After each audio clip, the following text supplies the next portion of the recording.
Assalamualaikum warahmatullahi wabarakatuh. Salam sejahtera untuk kita semua. Shalom, Om Swastiastu, Namo Buddhaya, salam kebajikan.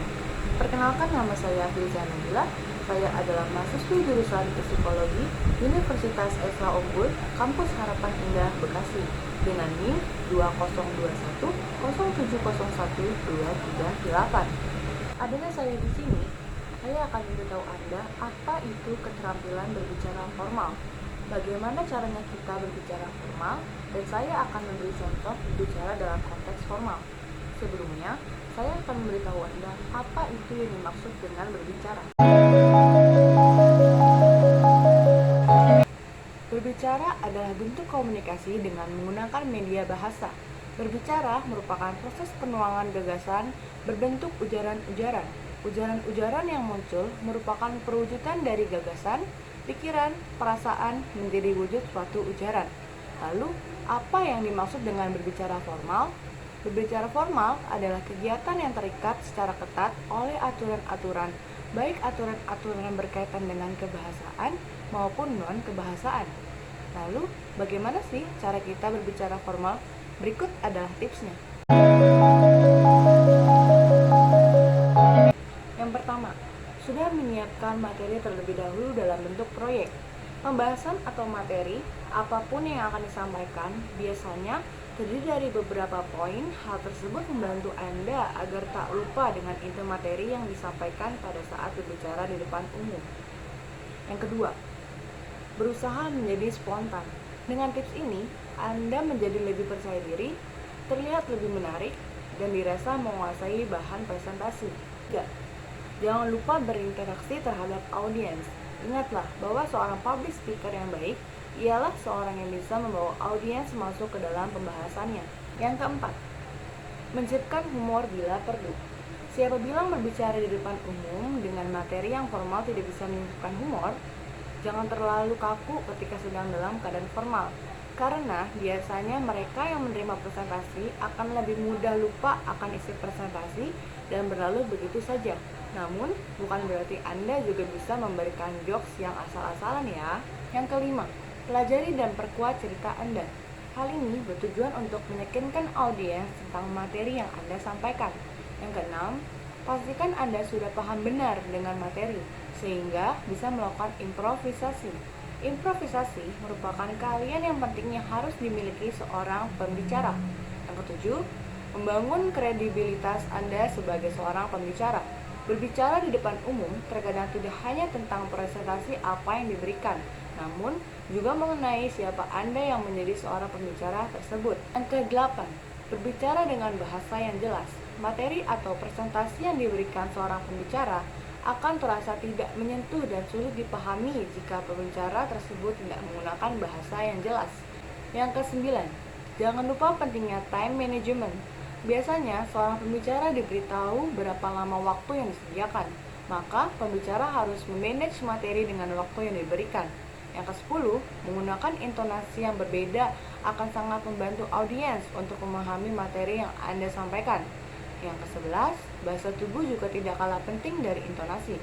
Yang ke-12, sesekali lakukan kontak mata dengan audiens. Dan yang terakhir, yaitu yang ke-13, tidak ada salahnya untuk memberi jeda dan mengambil nafas. Selanjutnya, saya akan memberi contoh berbicara dalam konteks formal. Pada kesempatan kali ini, saya akan memperkenalkan salah satu taman bawah laut di dunia, yaitu Taman Nasional Bunaken.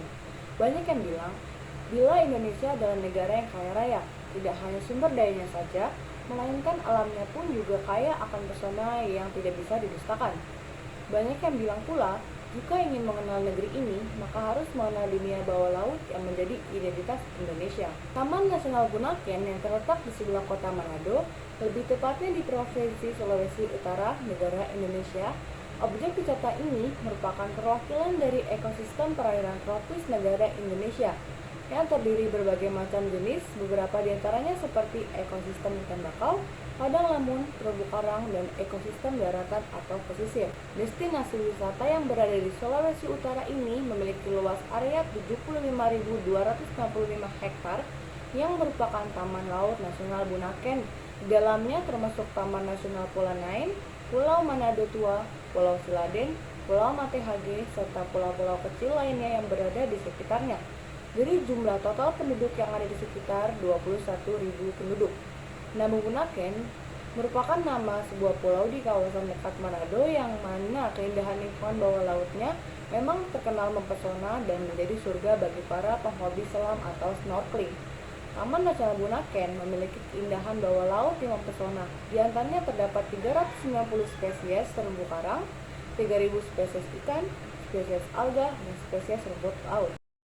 Luas Pulau Bunaken sendiri sekitar 8 km persegi dan berfungsi sebagai tempat transit untuk menyelam. Para wisatawan yang ingin diving atau snorkeling dapat berganti kostum di pulau ini. Keindahan bawah laut Taman Nasional Bunaken memang tak terbantahkan. Kawasan ini mempunyai biodiversitas laut tertinggi dunia. Ini memiliki puluhan titik dengan kedalaman bervariasi, sehingga tak heran jika Taman Laut Bunaken kerap menyihir para penyelam yang menjajalnya. Di kawasan ini terdapat 13 jenis dinding karang raksasa yang menjulang vertikal dan melengkung. Pemandangannya sangat mempesona, terlebih dengan keunikan terowongan-terowongan muyul di bawah laut. Penyelam akan dimanjakan dengan pemandangan ribuan spesies dari sekitar 58 genus ikan. Jika beruntung, Anda dapat melihat penghuni Bunaken paling tenar, yaitu penyu sisik hawksbill. Taman Nasional Bunaken juga bisa dijadikan tempat jika ingin sekedar snorkeling. Terdapat ribuan spesies ikan dan ratusan spesies terumbu karang yang bisa memanjakan mata. Usai bermain air, Anda pun dapat melihat beragam hidangan khas di sana seperti tinutuan, cakalang fufu, sambal roa, dan aneka menu lainnya. Aneka seafood segar dipadukan dengan aneka sambal khas Manado yang pedas dan memanjakan lidah. Ada juga beberapa tumbuhan yang menghadirkan kesejukan dan keteduhan seperti pohon palem, silar, sagu, kelapa, dan woka. Mereka dengan sigap memberikan nuansa angin yang tidak akan pernah berhenti, apalagi saat panas terik matahari menyengat. Tidak ketinggalan pula beberapa jenis kepiting yang imut-imut namun sedikit galak. Udang, memutuskan beberapa jenis burung seperti burung camar, merpati laut, dan juga bangau. Pada saat-saat tertentu, jarak pandang di kawasan ini bisa mencapai kurang lebih 35 meter. Hebat sekali bukan? Selain itu, di tempat ini terdapat dinding karang raksasa yang melengkung dan berbentuk vertikal. Fungsi dari dinding ini adalah untuk makanan ikan-ikan kecil yang ada di laut. Banyak yang mengatakan bahwa keindahan laut di Bunaken tidak ada yang bisa menandingi. Keindahannya memang sangat luar biasa.